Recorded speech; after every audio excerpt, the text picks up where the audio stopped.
Before we work out some more examples using the substitution method, I want to talk a little bit about the notation here that's very common for us to use. So this has to do with the concepts of differentials. So du is a differential. Look back at section 4.1 for a reminder of what these are. So this means just a little change with respect to u. This is just a little change with respect to x.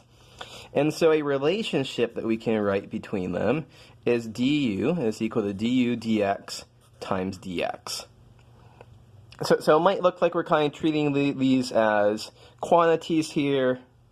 It's a little bit, this is kind of a fraction, kind of not a fraction, stuff like that. But the thing is, we can just say, oh, du dx, we're used to that. That's just u prime of x, if u is a function of x.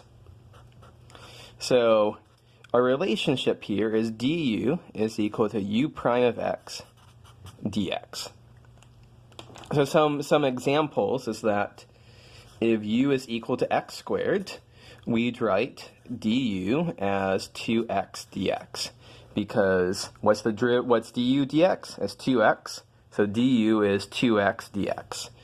If u is equal to cosine of x cubed, du dx would be 3x squared times minus sine of x cubed, all of that times dx. And so why do we do this? Well, when we go to the substitution method, we often have something written as the form f of u of x times u prime of x dx. And we'll rewrite that as just the integral of f of u du. So this right here is our f of u, and this is going to be our du. So this is our change of variables formula.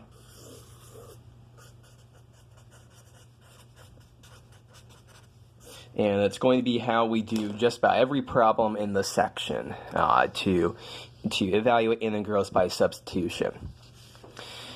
So let's see an example of this.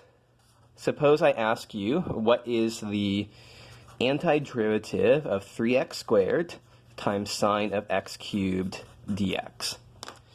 So I see here, okay, this is my thought process when I see a problem I might have to use substitution on.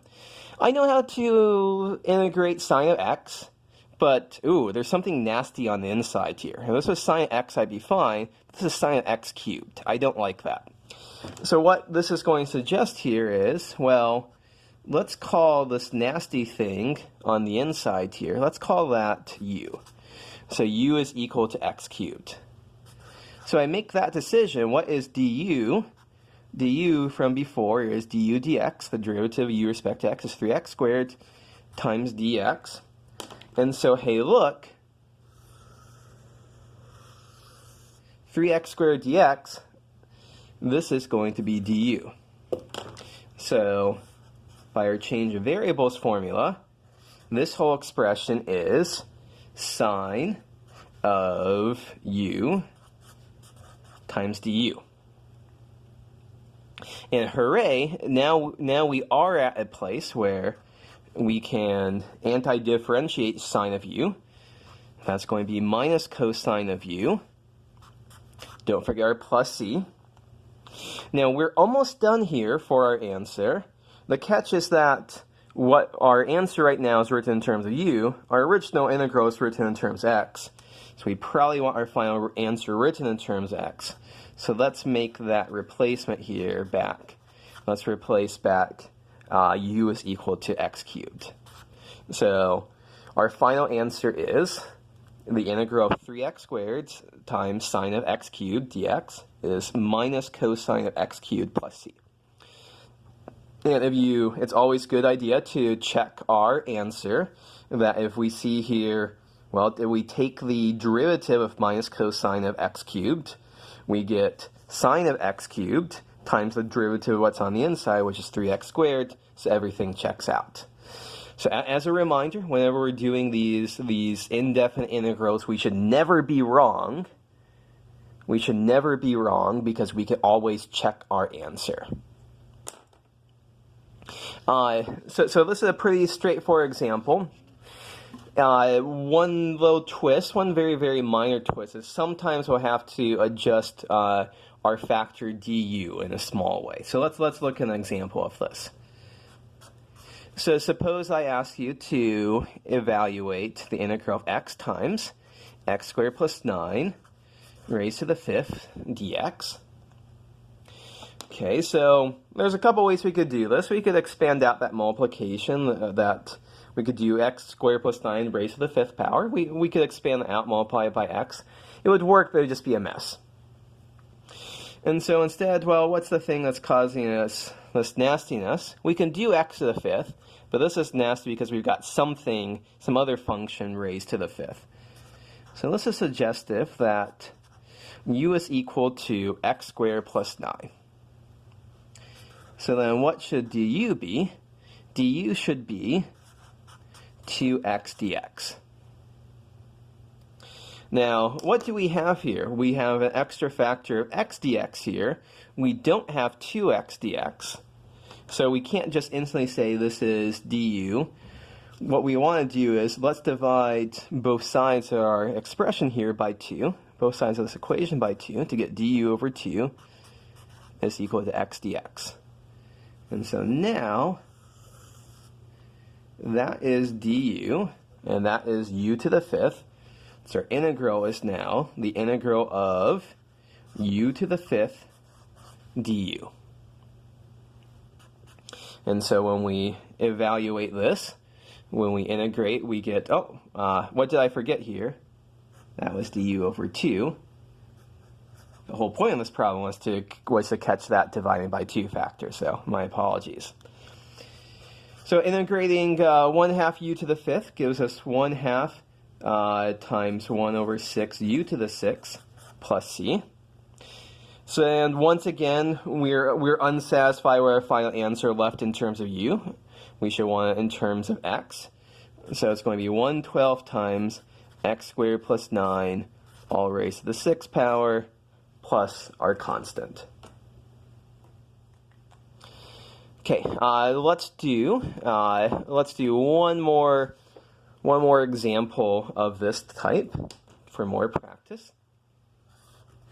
So suppose I ask you to integrate x squared plus 2x over x cubed plus 3x squared plus 12, all of that raised to the 6th power.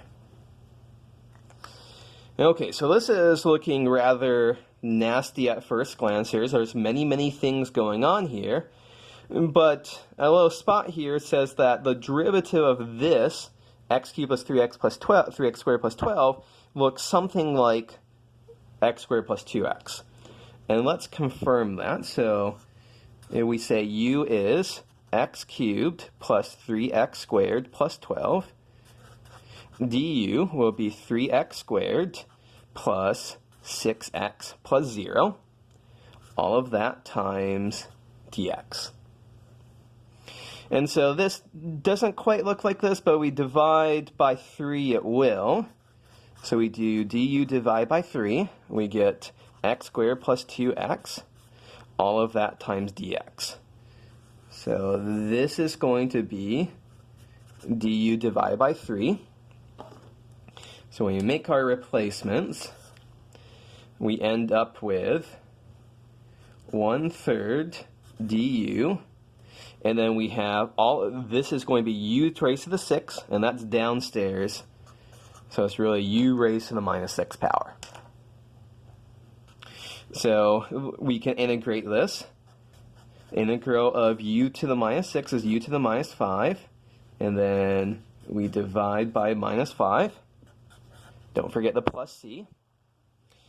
And so our answer is minus 1/15 times u, x cubed plus 3x squared plus 12 raised to the minus 5 power plus c.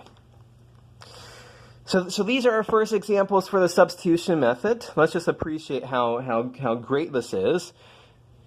I think we can agree that doing this integral would be a very, very stiff order, very tall order for us if we don't have this substitution method in our pocket. So this is going to be our first first real method of integration. Let's call this a wrap for this video, but let's wrap it up with a pre-class problem. So here is a problem I want you to apply the substitution method to evaluate it.